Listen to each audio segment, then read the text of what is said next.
I said, "Who are Bowls?" So they both together made a pretty a big statement to me. They said, "Oh, you don't know Bowls? Then how can you claim yourself to be an Indian?" There are beautiful compositions. We don't call Bowls songs. We call them Mahajanir Pad. So the pada, the words and the vakyas, which have been composed by the great masters, and these words are the outcomes of their realization, and that they have encrypted these teachings in the form of the songs. And encryption is the right word, I would say, because it is written in the form of a Sandhya Bhasha, means there is a twilight language. So there is just one line that has multiple layers of meanings, and then there is innocence, and there is unpredictability associated with this childlike joy and innocence, and this is exactly what you see with the bowl.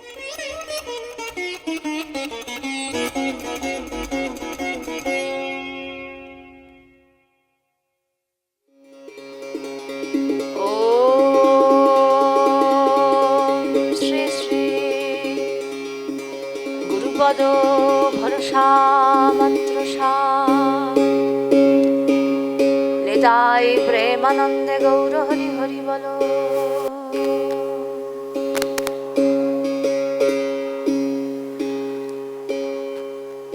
জননী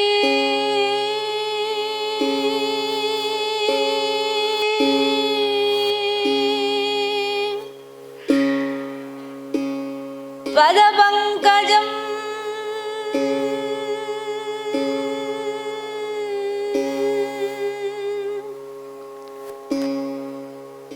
देहि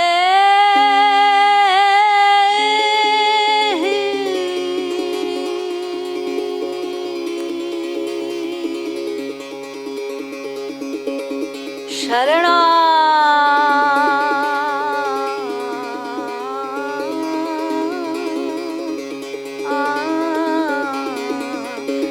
गता जने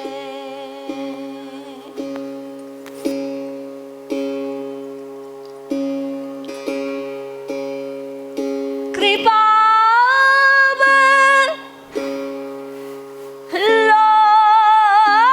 लोकने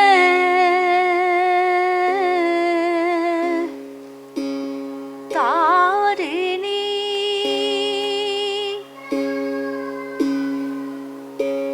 तपना तनया भयचरा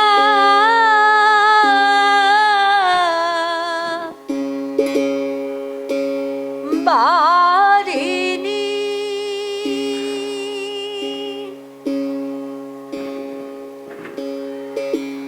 जननी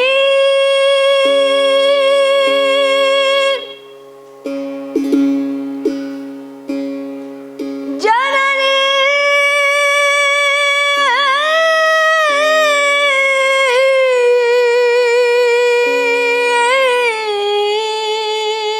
पदपङ्कजं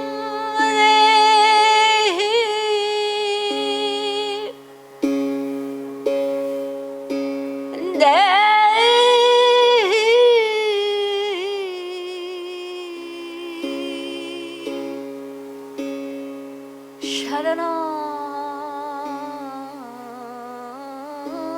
शरणागत जने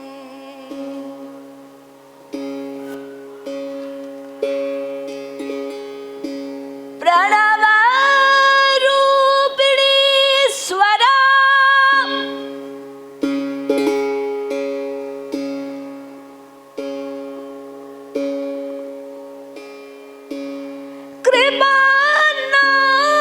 कृपानाथ दरा तरा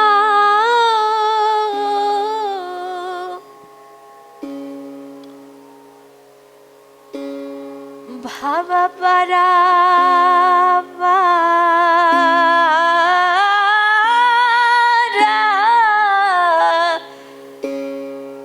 तरानी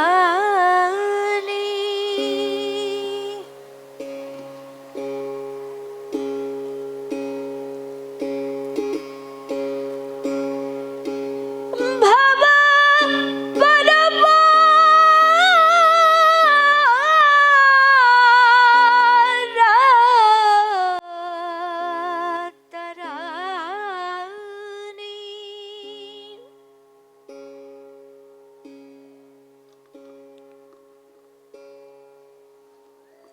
जननी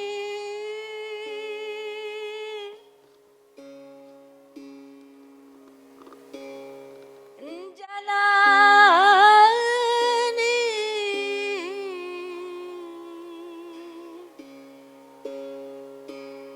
पदपङ्कजं देहि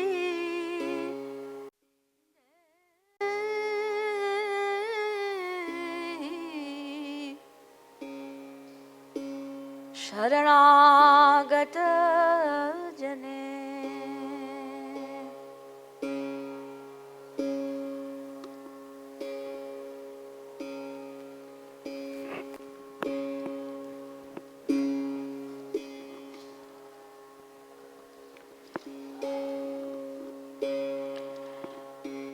स्वागुणा निर्गुणा स्थूला सूक्ष्ममूला हीनमूला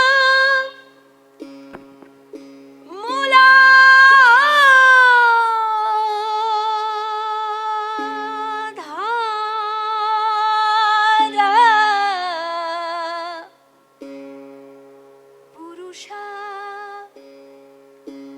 प्रकृति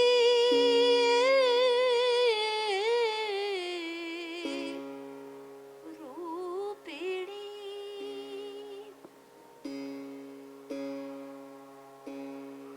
जननी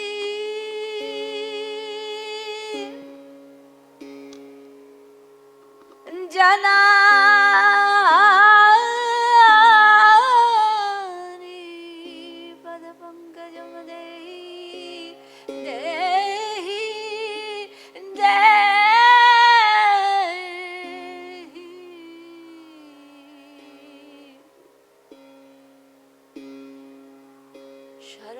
शरणागत जने हम स्वरूपे सर्वभूते विहरसि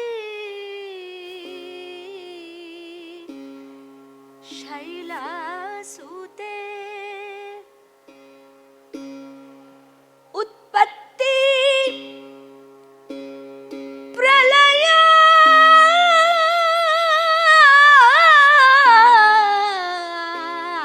स्थिति त्रिधा कारिणी सुधमय दुर्गा नाम केवला कैवल्य धाम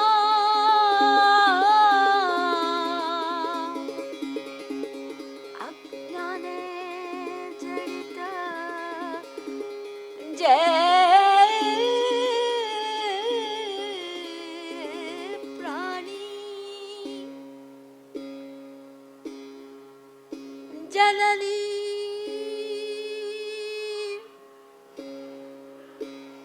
जननी जनानि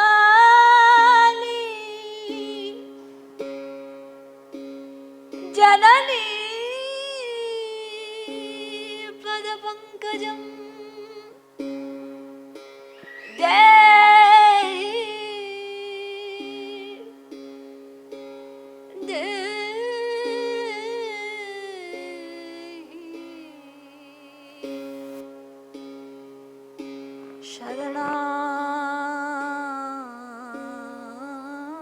शरणागत जने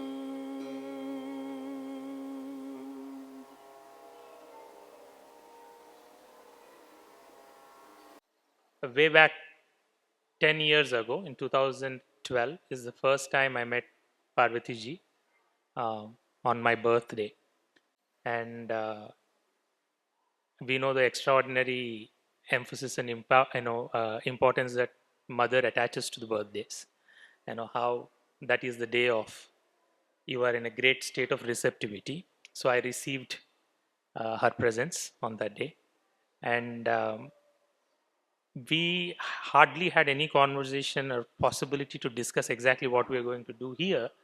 But as we initiated the conversation, I had no idea what she was going to present now. This very song was the first song she sang when I met her.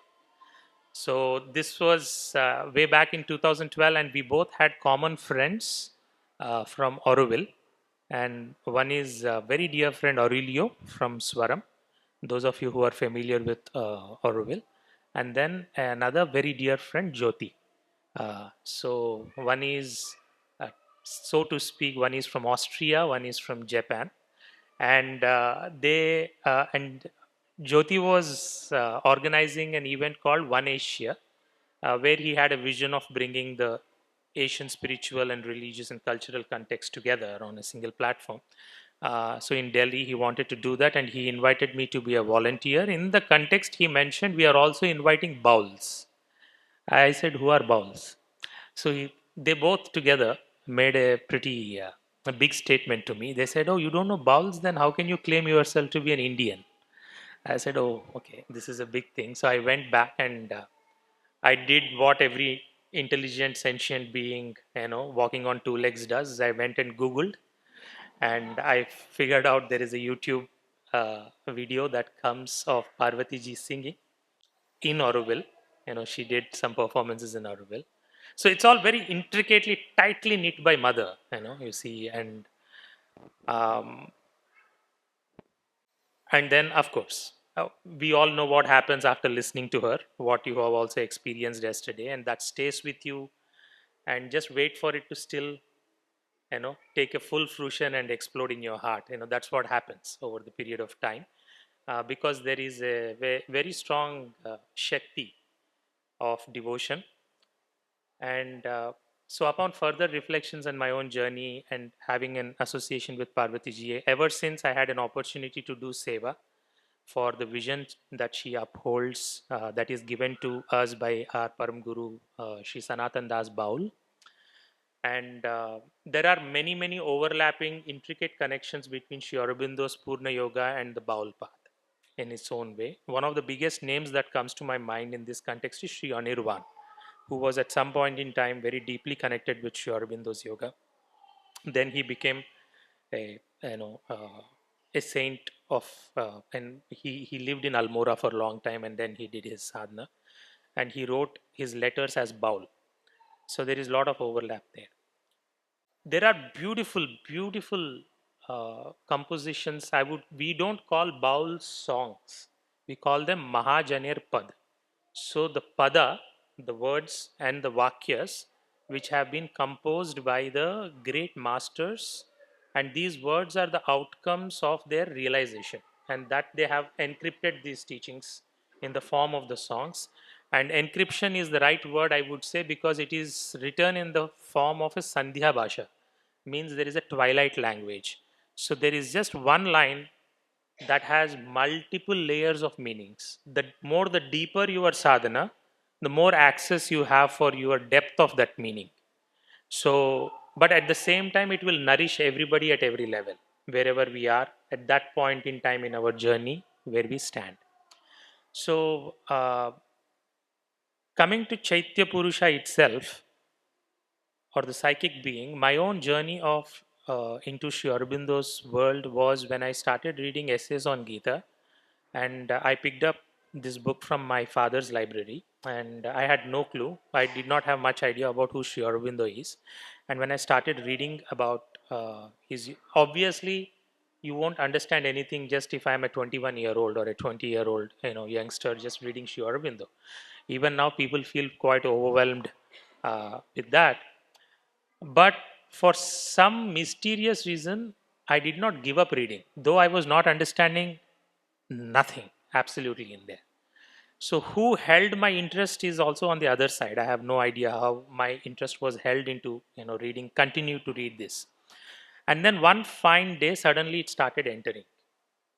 As I said the other day, that I was sharing with someone, that it's as though he opened the lock from the other side and he allowed me in his world so that I could start understanding his words.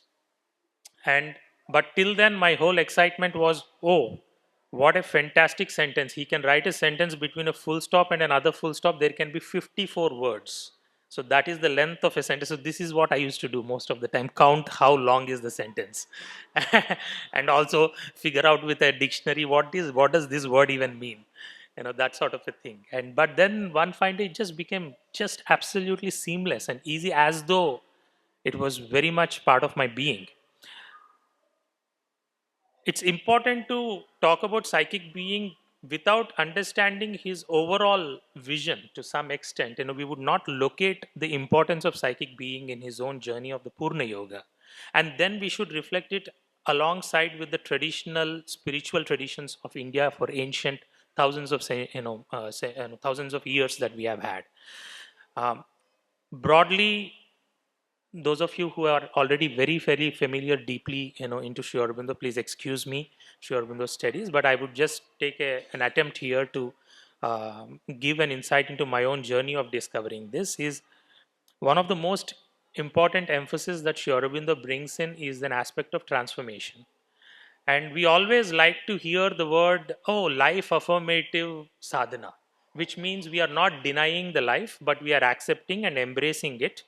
And therefore, I love this spiritual path over this spiritual path, which is demanding me to be very, renunciant or oriented, or give up or develop vairagya and develop non-attachment. This sort of a approach. As opposed to that, it is far more easier for us to say, oh, I need to accept everything, life affirmative, and that's the reason I would like that path.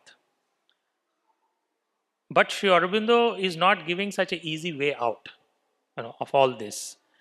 What he emphasizes is, okay, life affirmative, right, but life not in its current condition and current turbulence, current limitations, current incertitudes, current difficulties and suffering and the pains and the pangs of the inner journey. That is not what he means. He says that it has to be taken up, consecrated, transformed, and made into an offering. Right? And I would like to draw a metaphor understanding of this. What does this offering look like? I also, my essential path is that of the mantropasana within the Tantra Parampara. And when we do various rituals along with it, say if I am doing Homa, and in the process I am offering something to the deity, fire oblation, and in the process if I see something that has fallen in the ghee, the butter, the clarified butter, or anything that I'm offering, say I'm offering a petal, or a rose or something, or a flower, and if I see something has affected its essence, it's not in its pure state, I do not offer that immediately. I put it aside because that's not the best thing to offer to the divine. So I go back and I do the reconsecration of whatever that needs to be done, and then I offer. And the efficacy of such a ritual I have seen many times when we have, because as a learner we make mistakes, and when something is okay, I have to do so many offerings, and I see a mistake, but I say it's okay, my devotion is enough. That's okay, I can just take it and offer it any which ways to the divine, right? Versus when I said my devotion is there, therefore I'm not going to offer this which has impurified offering in a way, if I can say so. I'm going to rectify this mistake and then offer the best to the divine. Between these two, I have seen results far more beneficial in the second approach. And therefore, devotion necessarily places a demand for course correction, rectification, refinement, fine tuning of our being when we make our offerings to the divine. This I have seen being in proximity with Parvati ji and so many Baul masters again and again. It is said that, oh, Baul is all open heart, everything goes well, everything is nice, everything means accepted. No, the amount of discipline that goes in getting up in the morning, doing certain inner rituals, waking up the divine with certain songs, and going through even planning the meal. Parvati ji would know that from which part of the garden, where the vegetable, where when she took a walk recently, how fresh is it. So the freshness and the purity of offering is not only to the divine, in this case, what I spoke about a ritual process, but even looking at the divine presence, the immanence of divinity in the people and the Manushya and the humans, and therefore trying to offer the best to them and ensuring that you are not offering anything substandard to them. So this kind of disciplined insistence on offering the best to life, offering best to the life, offering best to the life, is what turns life into life divine. So this is something that I see very, very intricately connected. But who in us is the supervisor who is holding us back? Who's saying, no, no, not this. No compromise on this. Only the best has to be given. Where does that one suddenly, that kind of an awareness awaken? Where does it sprout up from? And this, in my observation, I have seen that it is Sri Aurobindo sets such a lofty goal. He says that the entire nature, the lower form of the triple nature of the mind body, and the physicality has to be, prana has to be taken up, transformed, and therefore then offered to the divine. You will read it, you will understand it, but the moment you are set on the path to practice it, you will be like, oh my God, this is totally, not for me. Great path, but not for me, kind of a thing. And because we would like to work within, our own limitations, we are very deeply attached to our limitations, and but we put it in a verbiage or a verbose, approach in a very flowery way about these attachments. We might say suddenly acceptance and compassion and kindness, all these beautiful virtues, we suddenly put it in a context which does not disturb us our status quo. So it's a very convenience thing that happens, right? But Sri Aurobindo is non-compromising on this matter. So when it comes to this, he simply says there is avidya, realm of avidya, and there is vidya, where there is a freedom, there is a movement of prakriti. In essays on Gita, he calls it para prakriti mame. Sri Krishna calls it, and Sri Aurobindo points to that. He says para prakriti mame, the prakriti which is para, which is free in its movement, not limited, not limitations, not even bound by the trigunas or the prakriti or the maya. That aspect is there, and we have to grow into that, and that's what can bring the true transformation in it. But then we will ask, in me, in the level of ignorance and avidya, I see no scope, no speck. I have mind which is so diligent and committed to its distractions. I sit on my mat, and all that I have to do is turn some beads and do japa. By reaching from one end to the other end of 108 times, I would have traveled the whole universe in my mind. And I claim phenomenal amount of devotion to my deity or my guru, but all that it takes is I just need to sit on this seat to see the vacillations of the mind. So then I am carrying a mind which is absolutely, if I would not want to call it insincere, but it is distracted. It is not, there is no potency, there is no capacity in it. I would take the aspect of my word and the vak and the speech, and it only manages to either delude myself or hurt others most often, right? And then yet I claim this as my instrumentation to reach the divine, and yet I want to use the same vak and the sound to utter the chant, the mantras. How there is a clear contradiction out there, how can I use this faculty which is not in place to do this? So is the case with my hand, so is the case with my legs, so is the case with my emotions. All devotional emotions, phenomenal, ecstatic tears pouring out, but at the same time, instantaneously can have a potential of harboring jealousy and feeling a trifle, even a movement of having an unwarranted, unfavorable intention towards others. It's the same heart and the same emotion that is pretty much ridden with this. But how am I going to take this as an instrument and go up? So easy to quit. There is nothing in me in the avidya realm that can make this bridge possible. Fair enough. This is a fair enough conclusion. There is nothing wrong in it. But yet, Sri Aurobindo and Mother being themselves, they are champions of sowing the seeds of hope even in the impenetrable darkness that encumbers us every moment. And they say that's where, in the realm of avidya and ignorance, you have been gifted with something deep within your caverns of your heart. In the depths of silence, there is a flame that is seated, completely steadfast in its upward movement of aspiration towards the divine, non compromising in its collaboration with falsehood. Any touch of falsehood, it would withdraw its influence. It has a complete capacity to consecrate your entire life here in the darkness of avidya. That, if you touch in your heart, that has an infinite capacity to transfigure, transform your life into a beautiful consecrated offering to the divine. This they call Chaitya Purusha, or psychic being. And this aspect is the foundation and the fountainhead and the source of all devotion across various parts of Vaishnavism or any other devotional method that has been explored even in the mysticism of the West that comes. You see this element of the presence something in the heart. And this is called, this Sri Aurobindo called it psychic being. For the first time, he kind of labeled it because it makes it all the more easy for us to enter into relationship once we identify entitiveness to something. There is a thingness to everything. There is micness to this microphone. There is treeness to the tree. There is fireness to the fire.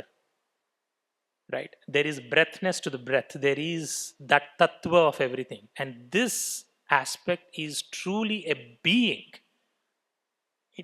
through which, and by entering in conscious relationship with this, because we can speak a lot about Brahman, that which does not have heads, land, legs or anything, that which is beyond shapes and forms, that which is eternal, that which is indestructible, that which is unfathomable, inexplicable, all anirvachaniya. Every great word that can be used to describe the infinite can be, but what use if you cannot enter into relationship with it? In order to enter into relationship with it, you need to have its intimacy and proximity right within the reach of, even when you are surrounded by and encumbered by the darkness. That is psychic being. And our Bharatiya spiritual traditions, especially Vaishnavism, has championed the art of entering into relationship with this, cultivating this, rejuvenating this connection, completely bolstering it, nurturing it, nourishing it. How do you live your entire life only to be committed to this divine presence in the heart? This is what the Vaishnava traditions have championed. This is present equally everywhere. But why Vaishnava tradition has championed it, in my limited view, is that there is a Sat Chit Ananda aspect.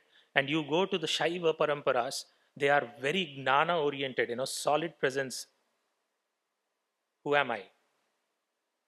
Understand that. There is a Sat aspect. You go to the Shaktas, we just go like Chit, it's always full of energy and dynamism. And that is the reason the sword was handed over in the hands of Shivaji Maharaj or any other great kings. The Kshatra Tejas, everything comes. Mother is like, we think, oh, mother, compassion. No, she is full of like Ma Durga. When a single obstacle cannot be overcome by different forces of the divinity, she is the one who comes and presides over everybody and says, give my Shaktis back. This particular battle you cannot win all by yourself. I have to integrate all your Shaktis, and then she becomes that integral Shakti, and then she overpowers Mahishasura. And at the battle, at the last 45 minutes, she just takes the Sandhi Puja that happens in the Navaratri. She just takes a little break. At that moment, because Mahishasura is the shape shifter. He's shifting the shape continuously, and he's hurling so many asuras continuously, bombarding from all sides. She easily slays them all. She just also emanates so many divinities. But at this point, she just takes at the Sandhi Puja that happens during the Ashtami to Navami transition, and 45 minutes that happens for us. For her, it's not even a speck of a second, and she just takes a pause, and then she asks, and she is given a ritualized alcohol at that point in time, and she partakes that. She does a attahasa, she laughs, Her laughter thunders the entire cosmos. And then from there, she comes as the Chamunda. And that fierce form that you cannot even imagine. And battle is over. The demon is slain. The next moment. This is the Chit force coming. Then there is the Ananda aspect of Satchitananda. That is of Krishna. You cannot escape him. Attraction, complete divine attraction to him. He would just transform you by attracting you, and you are in an inescapable grip of the devotion. That is Sri Krishna. That is the Ananda Tattva. That is the Ananda aspect. And Sat, Chit, and Ananda together are present in us right now as we sit in this embodied being. And that is the only true source of all this life. And it is the Ananda Tattva which is represented by the psychic being, which is most easy for us to get in contact and communion with. And that is the psychic being, which Bowles called, for the first time, even though Vaishnavas and so many traditions have worked deeply with it, it is only in the Bowles that I have come across, at least with my limited, because otherwise it is called as Antaratman, Atyadishta Dashangulam. Then it is also called as something that has a Dashanguli and which is present in the heart in the Upanishadic statements. But a name like Sri Aurobindo and before Sri Aurobindo, there is a tradition which gave a name to this and called it Moner Manush, that man of the heart or the being of the heart or the Purusha Tattva that resides in the heart, which is ever seeped, completely soaked in love and devotion, adoration, admiration only to the divine, and nothing but divine would ever satisfy or satiate its presence. And this is something that Bowles have, I would say, yogis of love, yogis of perfection, of love. That is Bowles. So with that, I would request Parvati ji to take us in, because there are beautiful songs. So, and then we will reflect on certain tattva or how the Bowles reflect on this Moner Manush aspect. I will share a poem on what Ram is saying. Since I don't know from where he will speak, so I came with my astras, with my equipments. So I will share this poem, and also I want to look at the poem and tell you. Usually we say that don't depend on books. We say all is here, and the memory, only hold on to the memory. But I want to be precise with the words. So this is why I have the book. It's like so much apologies I'm making for having a book. Bhav Shagore, so this Chaitya Purusha that he's talking about, and Moner Manush, that's we are saying, man of the heart. He's also known as Bhaber Manush, Bhava, the man of the Bhava. He's also known as Shonar Manush, the golden man. He's also known Sahoj Manush, that is the spontaneous man. And Bhav Shagore. So where does he live? He lives in the Bhava Sagar. And where is this Bhava Sagar? The ocean of Bhav is within us. Bhav is a dynamic experience. It's always moving like a river.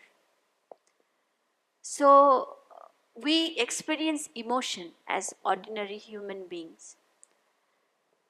So sometimes we are angry, sometimes we are sad, but we are continuously flowing from emotion to emotion. But when we are able to orient all our emotion to the divine, at that moment it becomes bhav. It becomes one-minded flow only towards one. And this, with this chalana or with this dynamic movement, one arrives in the space of Moner Manush. That's where he resides. That is Bhav Sagar, the ocean of Bhava. That's where he is. Boshe ache bhav dhore. He's sitting quietly with Bhava. Khujte gele koi se mele. If you search for him, you will never find. Shudu awaj bujhe nao dhore. Know him by the sound, by the nad, or by experiencing it. It's not perception, but it is more like the presence that you feel inside, which you cannot explain. But you know that there is someone who is observing.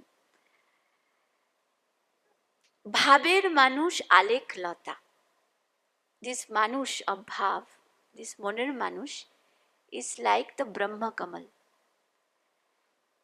Because it can be seen only with the Divya Drishti, only with your inner eyes. Bhav chhara she কয় না কথা. So he does not speak any other things. Only the words of bhava will come out of this. So when we are in meditation for the divine, when you are singing the praise of divine, if somebody and ask you and come and ask you that, oh, what about the sari for tonight, or did you iron your cloth, or you will say, oh, what a wastage of time. So so that's something that takes you away from that state of mind where you are worshipping your divine. You don't like, you don't want to be there. So that bhaber manush is always in that bhav, and he speaks words of bhav. Bhabe ashe, bhabe boshe. He comes with bhav, he sits with bhav. An kotha tar nai mukhe. There is no other obstruction for him or her. Bhaber manush, bhabe dekhe. The way he looks at the world, the bhaber manush who is inside all of us, is through the bhava he looks at the world. Bhabe lekhe, he writes with bhav. And bhabe dekhe, he internalizes through bhav. Jati vidya mahotana. If somebody has ahamkar, somebody has pride of one's own identity, and if somebody thinks that I know a lot, like the ahamkar of knowledge, one will not arrive in the space of bhav. Bhav can happen only when one can really offer or surrender it, all of it, to the divine, all our human quality. Bhavare to Shabhav Kana, Bhava Pagla, it's a song of Bhava Pagla. To Sabhava is something that is inherited qualities in us. No matter how good things we are given, or good thoughts, or ways of contemplation, our sabhava or habit is to get back to our very limited nature. When we are in the meditation hall, we are all look very good. But when we go back to our room, we are texting somebody really harsh, So, and also we fall back again. And this is because of the sabhav. So when we have a blind sabhav, then how we will arrive in that ocean of bhav? So roili kolir ghorete, you remained in the fever of koli. Koli is the darkness, the time of darkness. So in many poems, the Baul masters, they always look at themselves who failed in the path. Like Shabhav Kana, that I don't have any good attributes in me so that I can understand what it is or can realize. But this is a way of practicing humility. So many of the time, Lalan Fakir, someone like Lalan Fakir would say that I failed to recognize the bhakti that is inside me for the Guru. I failed to find the Guru Tattva in me. Even Chaitanya Mahaprabhu is telling that I know that in Shikshashtakam he teaches through 8 slokas, and in the second sloka he said, Nama Nama Kari Bahudha Nija Sarva Saktish Tatrarpita Niyamitaha Smaranena कालः एतादृशी तव कृपा भगवन् ममापि दुर्दैवं मीदृशाम् इह जनी नानुरागः. He says that I know that your presence is your name, in your name. You were so kind to us that you gave us your name and gave us our voice, gave us every possibility to utter it the way we want. But I am so unfortunate that I don't have any interest to utter them. So even Mahaprabhu telling like that, what about us? So this song is this way.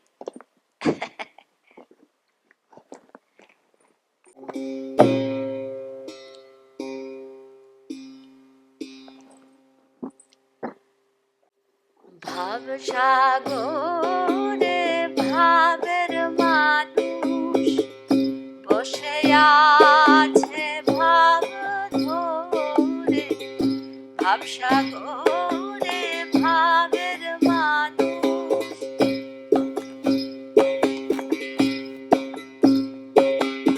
খুঁজতে গেলে কই সে মেলে, খুঁজতে গেলে কই সে মেলে, আওয়াজ বুঝে লও ধরে, ভাবসাগরে ভাবের মানুষ বসে আছে ভাব ধরে, ভাবসাগরে ভাবের মানুষ।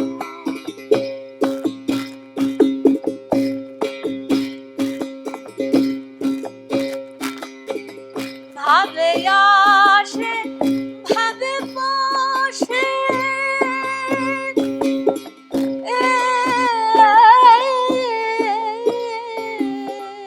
খামারে খামারে ভাবে আসে ভাবে বসে, ভাবে দেখে ভাবে লেখে,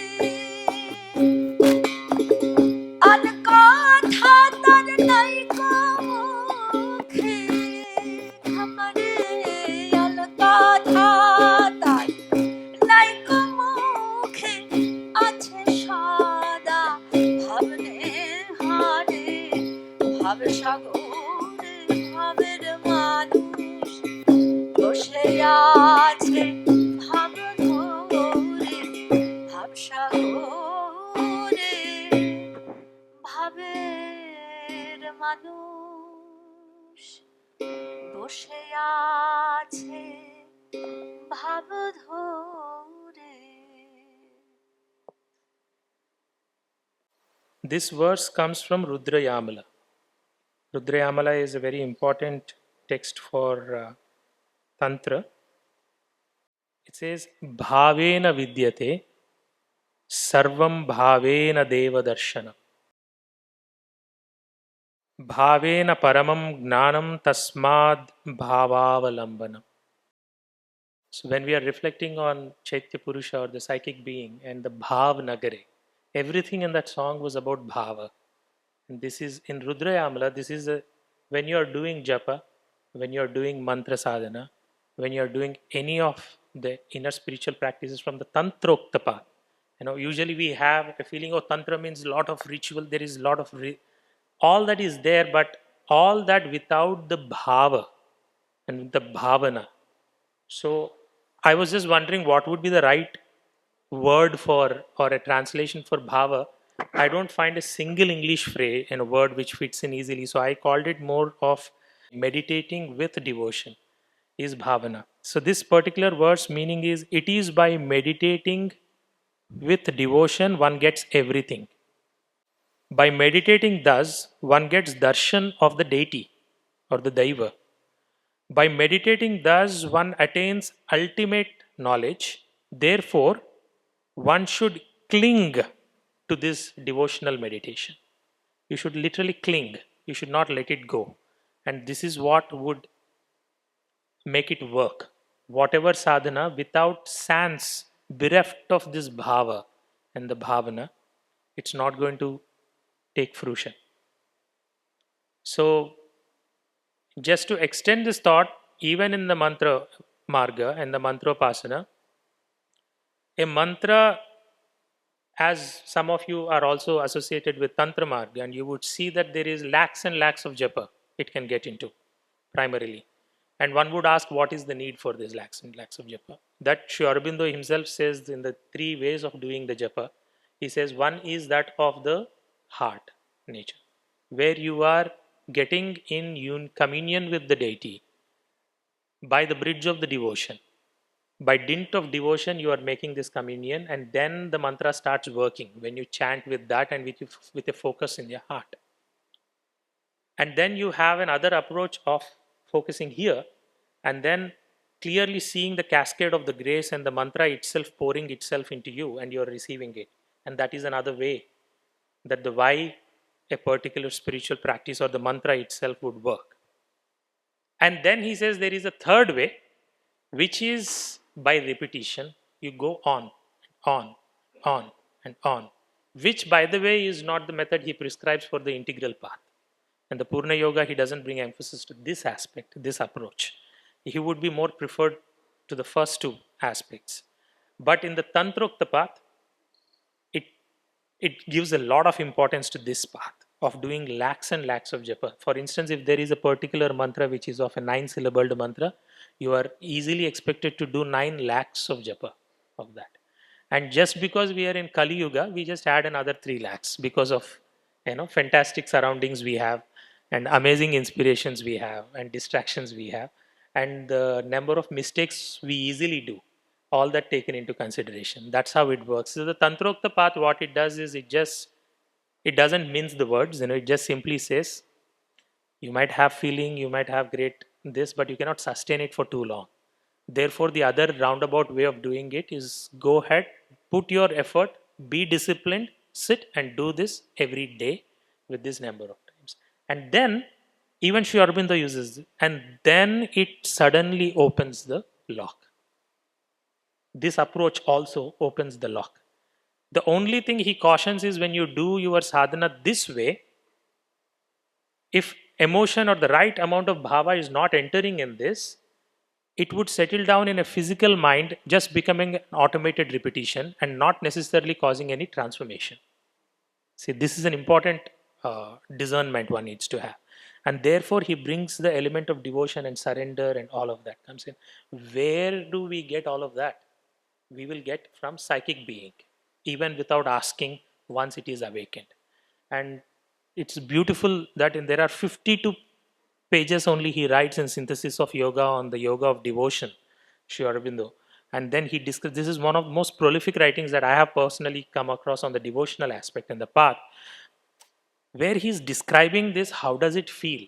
I didn't know this. I read Sri Aurobindo a long time ago, and then I said, okay, this is how it feels once there is an awakening of psychic being and Chaitya Purush. And then one fine day, I was reading a very beautiful book of a good bhakta, and then I was doing the Harinam Kirtan in my place, sitting and doing Harinam Kirtan. But I was doing Harinam Kirtan after chanting Shikshashtakam, which Parvati ji taught us. And in the very first line of Shikshashtakam, it says, Chetodarpanamarjanam Bhava Mahadavagni Nirvapanam Shriya Kairava Chandrika Vitaranam Vidyavadhu Jeevanam Anandambudhivardhanam Pratipadam Purnamrita Swadanam सर्वात्मा सर्वात्मा स्नपनं स्नपनं परम् परम् विजयते विजयते Shrikrishna Shrikrishna सङ्कीर्तनम्. sankirtanam. So this one, the description is so striking to what Sri Aurobindo writes exactly. And then the second line, Chandrika Vitaranam. The Sri Aurobindo way he describes is the awakening in the heart is that exact feeling like inexplicable pleasantness of radiating moonlight that's emanating. That's exactly how you feel once the heart opens, and then there is this pleasant radiation that comes. And in that subtle movement, the control shifts.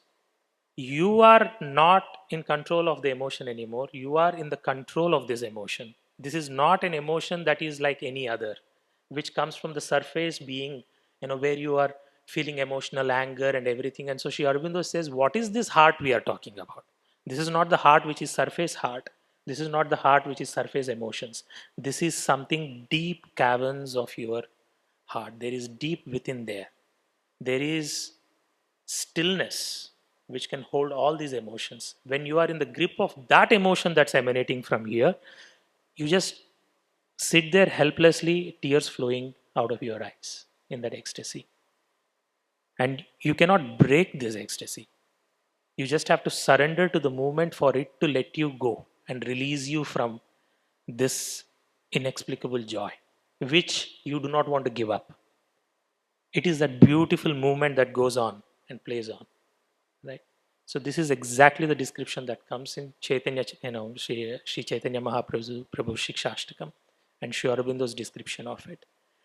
So that is touch of Chaitya Purusha, that is touch of psychic being. To cultivate, to be in communion, to connect with it and let it lead and touch all your faculties and is the yoga then.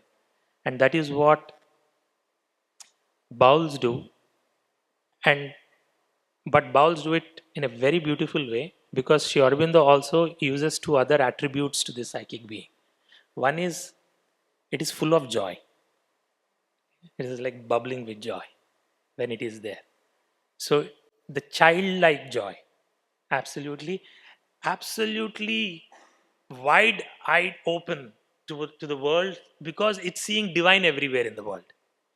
So that childlike joy is a characteristic of it. And then there is innocence and there is unpredictability associated with this childlike joy and innocence. And this is exactly what you see with the bowls when they have allowed it to grow and nourish it. And we have seen this so many times with so many masters. And that is what actually, if you observe in yourself, what attracts you to them is that, oh, there is so much joy, there is so much bubbliness. Where is this coming from? It's coming directly from the heart. And therefore, you get attracted to it like the ants to the sweet.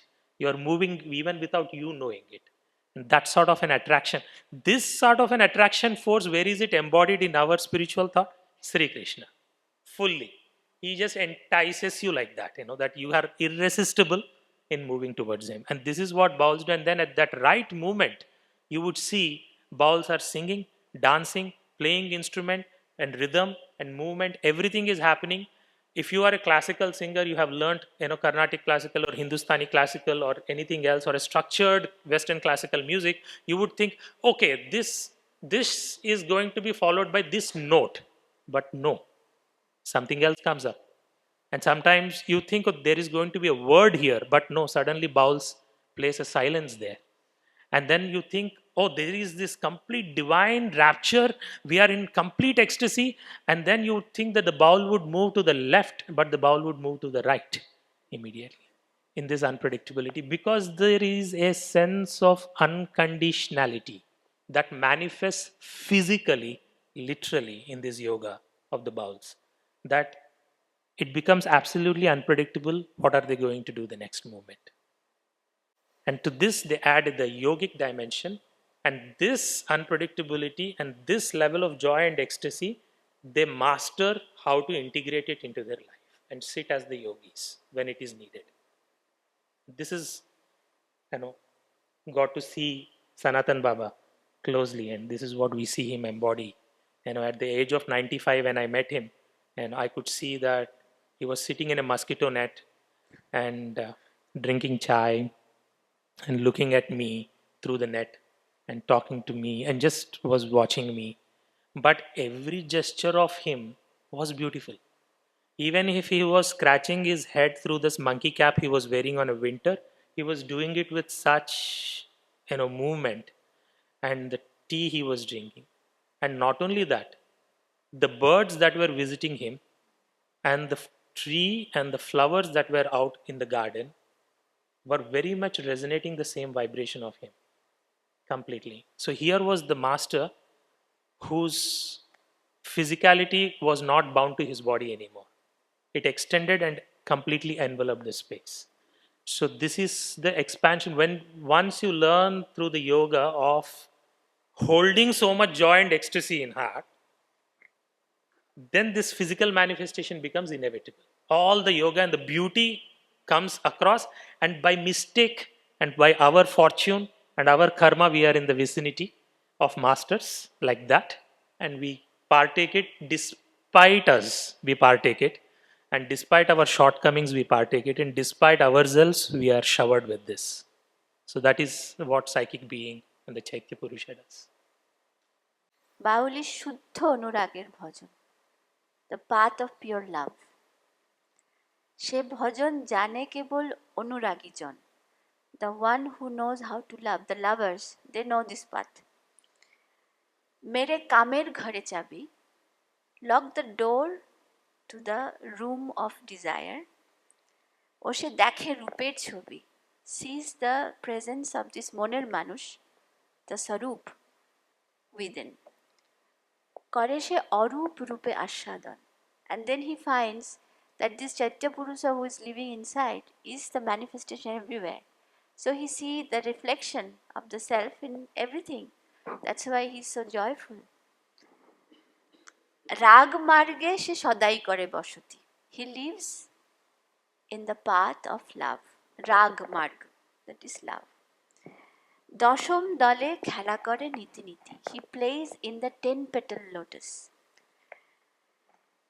জাগ্রত স্বপ্ন সুষুপ্তি সদা সর্বদাই থাকে সচেতন. Whether he is awake or he is asleep or he is in this subtle state of sushupti, he is always awake, alert, and he can observe himself. Who is alert? This Chaitya Purusha is alert and observing.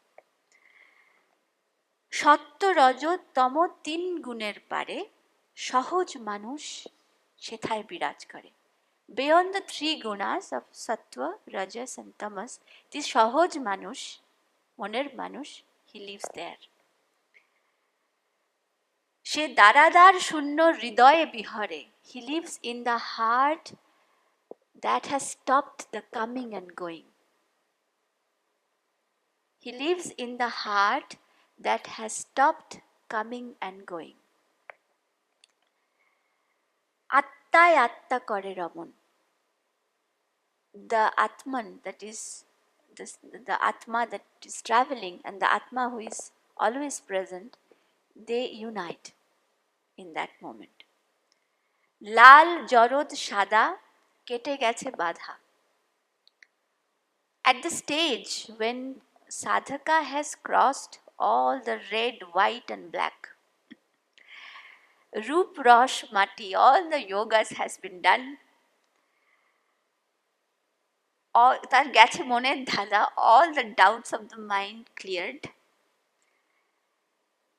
Then the real Ektara starts playing inside. These are all outside. Then the real Sur will come. And one will find Here Manushe Manush Ratan. That jewel of man, the jewel of man, man of the heart, is present in all. So then there is no apun por. There is nobody like when you see someone, you don't feel that, oh, it's unknown to me. You don't judge. I told yesterday, no? You feel that it's part of you, Everyone is part of you, and that comes naturally in the bowl because of this. This everybody they can include and make their own. অনুরাগে হয় গুরু গোসাইয়ের সাধন. The yogis, Gosai is the yogis. They do their sadhana in the path of love. রাগের ঘরে সে বাস করে অনুক্ষণ. He lives in the house of love always. সে হয়ে আত্মসারা. আত্মসারা মানে where everything has found contentment. Like you have, when we surrender everything, then also we have something inside us. We have surrendered everything, so what next? Even that has stopped. Or even if we have arrived in a very advanced state of sadhana,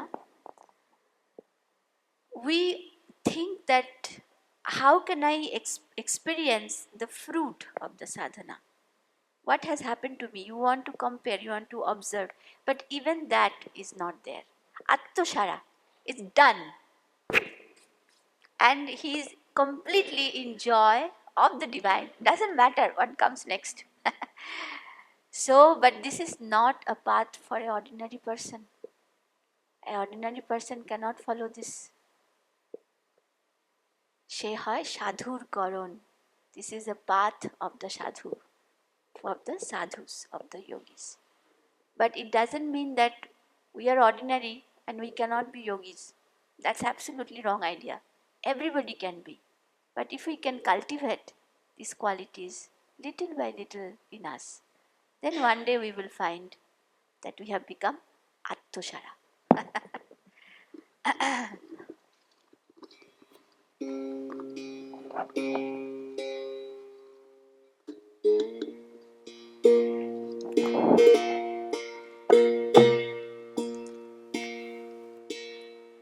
শুদ্ধ অনুরাগেরই ভজন, সে ভজন জানে কেবল, জানে কেবল, জানে কেবল রসিক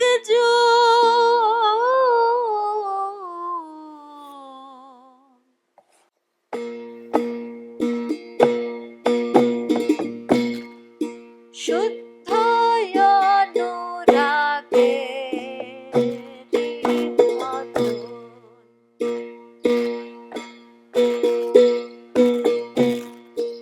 মেরে কামের ঘরে যাবি, বসে দেখে রূপের ছবি, মেরে কামের ঘরে যাবি, দেখে রূপের ছবি,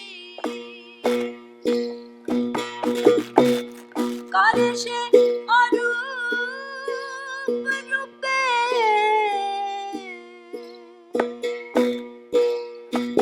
আস্বাদন,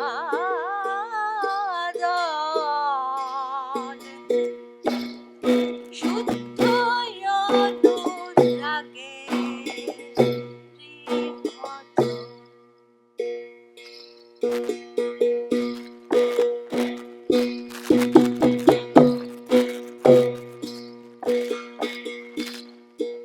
রাগ মার্গে সদা সে করে বসতি, দশম দলে খেলা করে নীতি নীতি, রাগ মার্গে সে সদাই করে বসতি,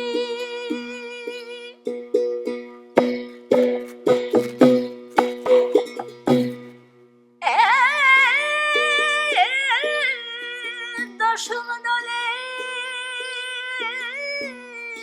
খেলা করে নীতি নীতি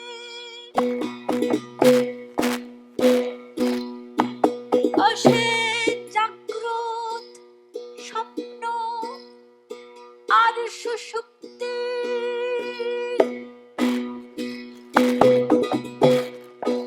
সদা সর্বদাই থাকে সচেতন শুদ্ধ রাগের ভজন শুদ্ধ রাগ শুদ্ধ রাগের ভজন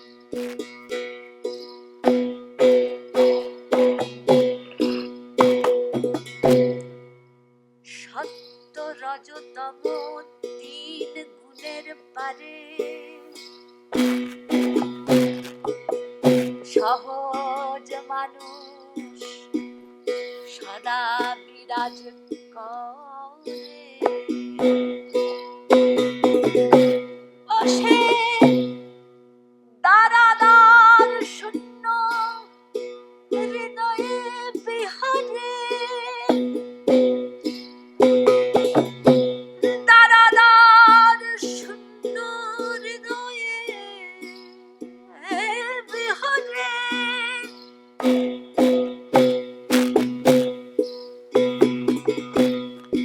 আত্মায় আত্মা করে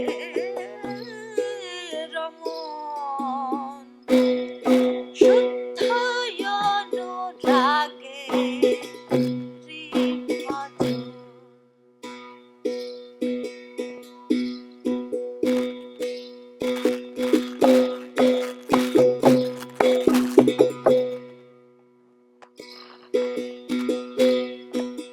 লাল জরদ সাদা কেটে গেছে বাধা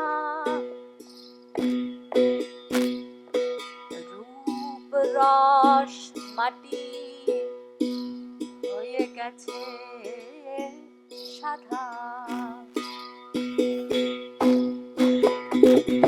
লাল জরদ সাদা কেটে গেছে বাধা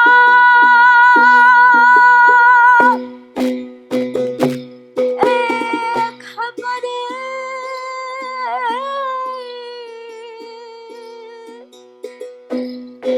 রূপ রস মাটি হয়ে গেছে সাদা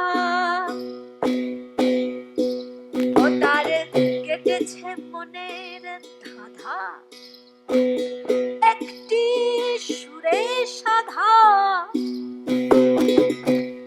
ও সে হারে মানুষ মানুষ রতু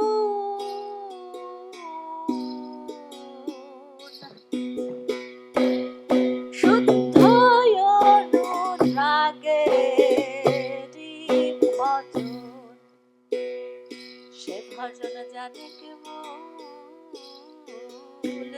জানে কেবল রসিক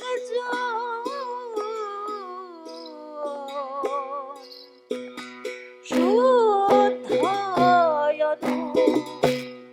অনুরাগের ভজন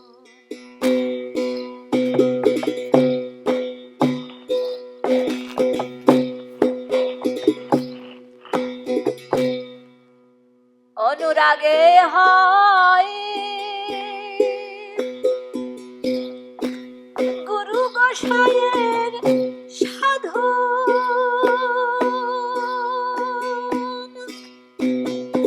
রাগের ঘরে সে বাস করে অনুক্ষণ ও সে হয়ে আত্মসারা করে পারা সারা হয়ে আত্মসারা করে পারা সারা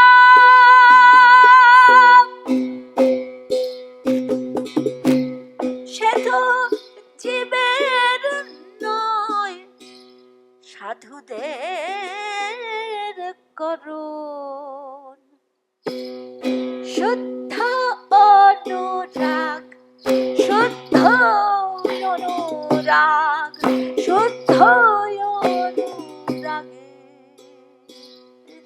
ভজন সে ভজন জানে কেবল জানে কেবল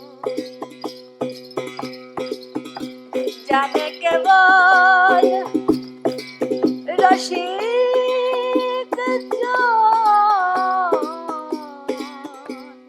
শুদ্ধ অনুরাগে ভজন শুদ্ধ অনুরাগে